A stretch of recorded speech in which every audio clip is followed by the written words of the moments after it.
अगर आप चाहते हैं कि स्नेही म्यूजिक का ऑडियो वीडियो सबसे पहले आप तक पहुंचे, तो लाल बटन को दबाकर हमारे चैनल को सब्सक्राइब करें और बेल आइकन को दबाना ना भूलें। Music by Manoj Bhatti, recording studio Uma music. बोली मैया की रोशनी के दिन मैया चालू गावा छोड़े, अरे झर झर गिरे ललुरावा केहू नई के मोर, अरे झर झर गिरे ललुरावा केहू नई के मोर।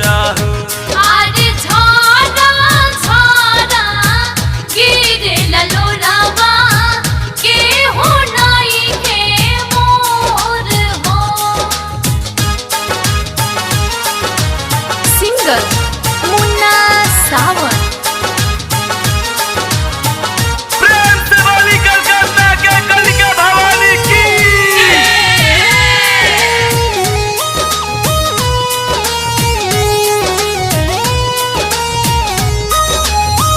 पाठ हम करनी जोइया रो पवनी लाई के गंगा जल पनिया,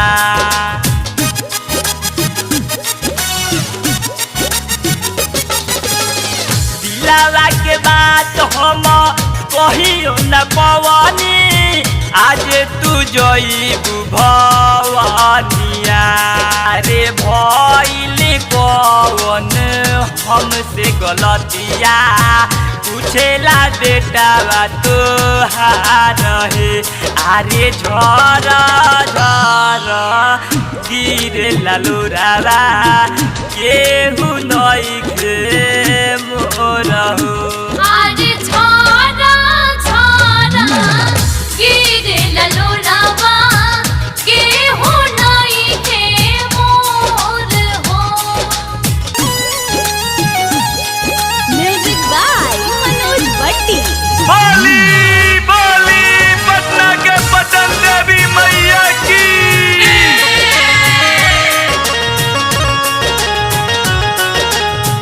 नौ दिन हसलू दस निर्वालू करेम ना तोहर विदैया,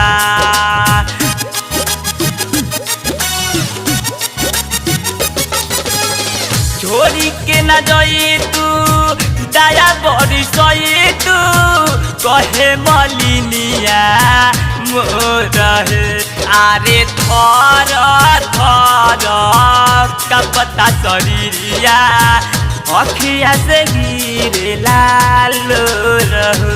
अरे थरा थरा कपता शरीरिया अखियों से गिरे लालोर हो। Music by Manoj Bhatti.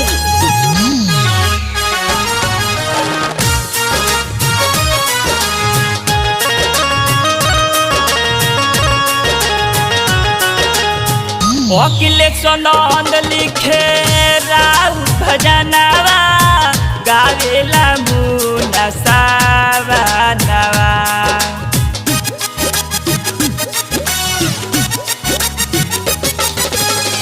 सुमित रंजन भी घर चली गई है, छोरी के तोहर आंगनवा, अरे बेरी बेरिया का सहु भैया करे ले पुकार हो।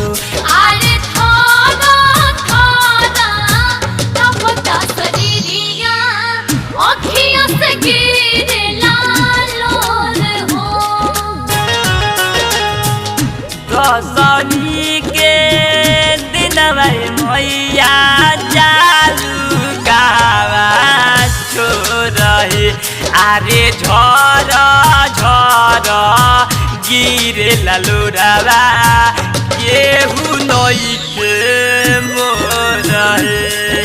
रे झरा झरा गिर ललुरावा केहू नइखे मोरहु